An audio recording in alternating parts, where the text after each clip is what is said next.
السلام علیکم، میں ڈاکٹر ذکی یونان سے اور 12 مارچ کے اہم واقعات۔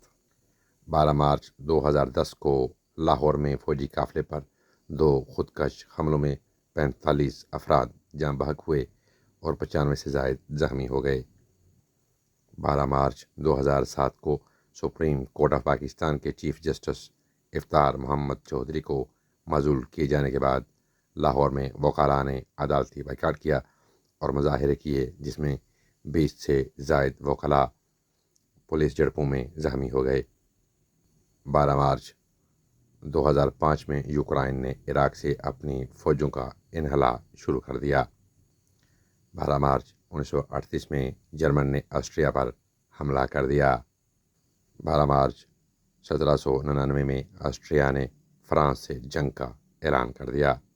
12 مارچ 1993 میں بمبئی میں پے در پہ بم دھماکے ہوئے، جن میں 200 افراد لقمۂ اجل بن گئے۔ 12 مارچ 1612 میں بنگال کے آخری افغان حکمران عیسیٰ خان کے بیٹے عثمانی جان لوہانی کا انتقال ہو گیا، جو ایک جنگ میں زخمی ہو گئے تھے۔ 12 مارچ 1872 میں برطانیہ نے گورنر لارڈ میو کے قاتل شیر علی کو پھانسی کی سزا سنا دی۔ 12 مارچ 1894 میں کوکا کولا کو پہلی بار بوتل میں فروخت کیا گیا۔ 12 مارچ 1922 میں مہاتما گاندھی کو برطانوی چیزوں کے خلاف چلائی گئی تحریک کے لیے برطانوی سرکار نے گرفتار کر لیا۔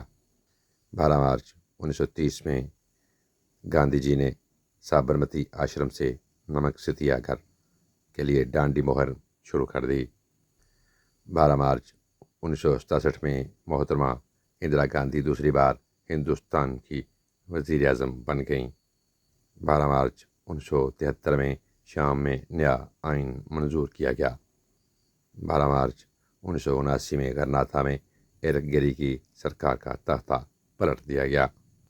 12 مارچ 1994 میں چرچ آف انگلینڈ نے 460 سال پرانی روایت ختم کر دی اور ایک خاتون کو برسٹل چرچ کا پادری بنا دیا۔ 12 مارچ 1999 میں پولینڈ، ہنگری اور چیک جمہوریہ ناٹو کے ممبر بن گئے۔ 12 مارچ 2006 کو عراق میں صدام حسین صدر کے خلاف مقدمے کی سماعت شروع کی گئی۔ 12 مارچ 2002 کو اقوام متحدہ میں سلامتی کونسل نے پہلی بار فلسطین کے قیام پر تجویز پیش کی۔ 12 مارچ کے حوالے سے یہی معلومات تھیں۔ اجازت دیجیے، اپنا بہت سا خیال رکھیں۔ ٹیک کیئر، اللہ حافظ۔